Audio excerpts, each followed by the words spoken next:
Kubu AKBP Dodi Prawira Negara CS menantang mantan Kapolda Sumatera Barat Irjen Teddy Minahasa mengajukan justice kolaborator jika beranggapan bukan sebagai dalang utama kasus peredaran narkoba. Kuasa hukum Dodi CS Adriel Fiari Purba menjelaskan tantangan itu dilontarkan kliennya guna merespons tudingan kuasa hukum Teddy Minahasa Hotman Paris Hutapea yang menyebut ditolaknya pengajuan justice kolaborator Dodi CS oleh LPSK lantaran merupakan pelaku utama.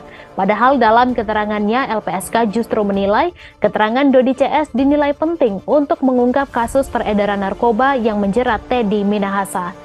Adriel pun kemudian tetap bersikeras bahwa pelaku utama dalam peredaran gelap narkoba jenis sabu sebanyak 5 kg itu merupakan Irjen Teddy Minahasa. Bahkan ia menantang Hotman Paris untuk mengajukan justice kolaborator pada LPSK jika merasa Teddy Minahasa bukan bandar.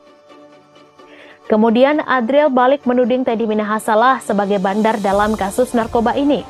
Pasalnya menurut ia, pengendalian narkoba jenis sabu seberat 5 kg itu selama ini justru ada pada Teddy Minahasa.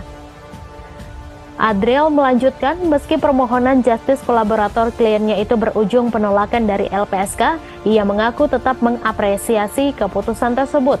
Dirinya beralasan, walaupun ditolak, LPSK tetap memberikan rekomendasi kepada Polda Metro Jaya agar ruang tahanan Dodi dipisah dengan Teddy Minahasa. Sebagai informasi, dalam kasus peredaran narkoba ini, Polda Metro Jaya telah menetapkan 4 tersangka. Satu di antaranya ialah mantan Kapolda Sumatera Barat Irjen Pol Teddy Minahasa. Ia pun sudah ditahan di rumah tahanan Polda Metro Jaya selama 20 hari sejak Senin 24 Oktober 2022. Termasuk Irjen Teddy, terdapat 4 anggota polisi lain khususnya di wilayah hukum Polda Metro Jaya yang juga terlibat dalam pusaran peredaran narkoba. Saat ini seluruhnya sudah menjadi tahanan di Polda Metro Jaya sejak kasus tersebut berhasil diungkap oleh pihak kepolisian.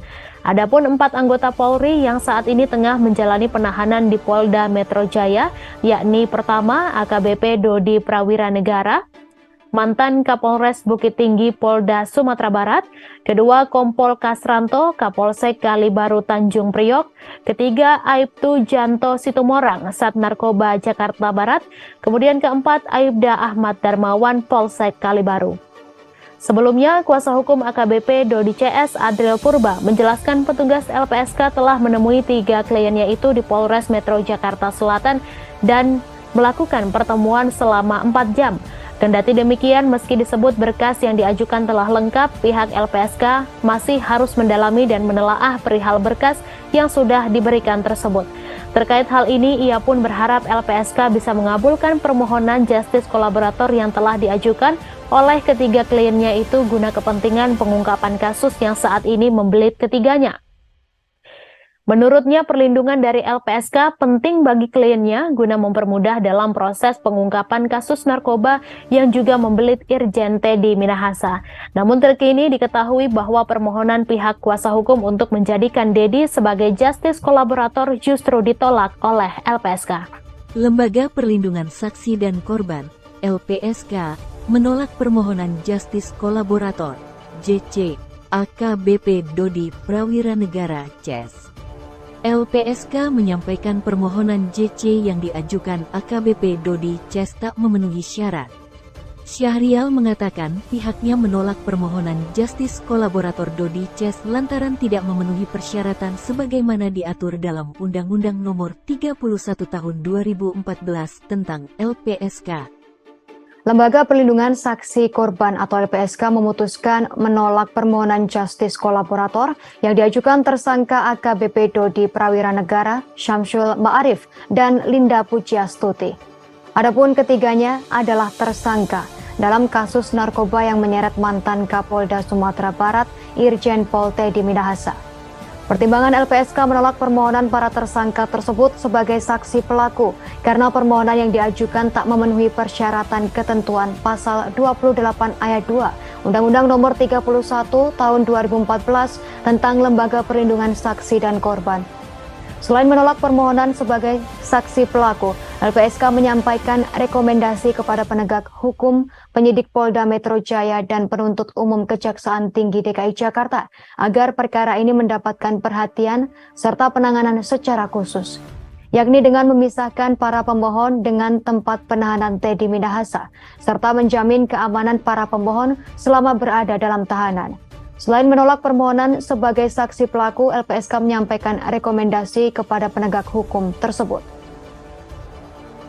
Di sisi lain, LPSK masih membuka ruang bagi AKBP Dodi Prawira Negara, Syamsul Ma'arif, dan Linda Pujiastuti.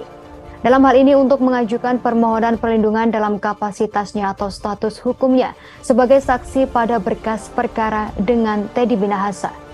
Sebagai informasi, AKBP Dodi Prawira Negara, Linda Pujiastuti, dan Syamsul Ma'arif merupakan tersangka dalam kasus penjualan narkoba yang menyeret nama mantan Kapolda Sumatera Barat Irjen Teddy Minahasa. Berdasarkan penjelasan kepolisian, ketiga tersangka memiliki peran berbeda dalam kasus peredaran narkoba yang menjerat Teddy Minahasa. AKBP Dodi mengaku diperintah dan didesak Teddy Minahasa untuk mengambil 5 kg barang bukti sabu di Mapolres Bukit Tinggi. Hal itu terjadi saat Dodi menjabat Kapolres Bukit Tinggi, sementara Teddy menjabat Kapolda Sumatera Barat.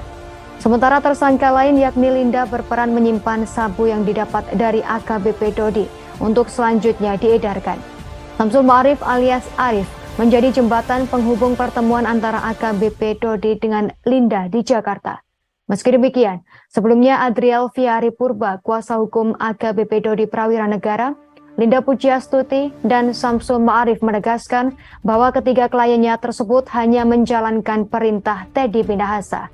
Ketiganya juga sepakat bahwa Teddy lah yang menjadi otak dari peredaran narkoba ini. Permohonan Justice Kolaborator atau GC yang diajukan oleh AKBP Dodi Prawira Negara, Syamsul Ma'arif, dan Linda Pujiastuti dalam kasus Teddy Minahasa ditolak oleh LPSK. Penolakan ini diberikan lantaran permohonan ketiganya yang dianggap tak memenuhi syarat. Meski begitu, LPSK tetap membuka peluang untuk menjadikan ketiganya jadi saksi terlindung. Dikutip dari Tribun Jakarta, tenaga ahli LPSK Syahrial Martanto mengatakan bahwa penolakan ini merupakan keputusan akhir dari rapat paripurna para pimpinan LPSK terhadap permohonan tersebut. Dijelaskan oleh Syahrial, permohonan ketiga tersangka dianggap tak memenuhi persyaratan dalam pasal 28 ayat 2 Undang-Undang Nomor 31 Tahun 2014 tentang LPSK. Meski begitu, LPSK mengakui bahwa kesaksian dari AKBP Dodi Prawira Negara, Syamsul Ma'arif, dan Linda Pujiastuti memang penting untuk mengungkap peran Teddy Minahasa. Akan tetapi pengungkapan perkara narkotika tak berasal dari para pemohon. Sebagaimana diketahui, pengungkapan kasus narkotika yang menyeret Jenderal Bintang 2 ini dilakukan oleh penyidik Satres Narkoba Polres Metro Jakarta Pusat dan Ditres Narkoba Polda Metro Jaya. Adapun ketiga tersangka tersebut memiliki peran yang berbeda. AKBP Dodi mengaku dirinya diperintah dan didesak oleh Teddy Minahasa untuk mengambil 5 kg barang bukti sabu dari Mapolres Bukit Tinggi. Kala itu posisi Dodi adalah sebagai Kapolres Bukit Tinggi, sedangkan Teddy adalah Kapolda Sumatera Barat. Kemudian tersangka Linda berperan menyimpan sabu yang didapat dari AKBP Dodi untuk selanjutnya diedarkan. Lalu tersangka Syamsul Ma'arif bertugas menjadi jembatan penghubung pertemuan antara Dodi dengan Linda. Meski telah menolak permohonan GC ketiga tersangka, LPSK menyatakan membuka peluang untuk melindungi mereka sebagai saksi kasus perkara. Terkait hal tersebut, Koordinator Tim Penasihat Hukum AKBP Dodi, Adriel Fiari Purba, menyatakan akan berdiskusi dengan kliennya lebih dulu.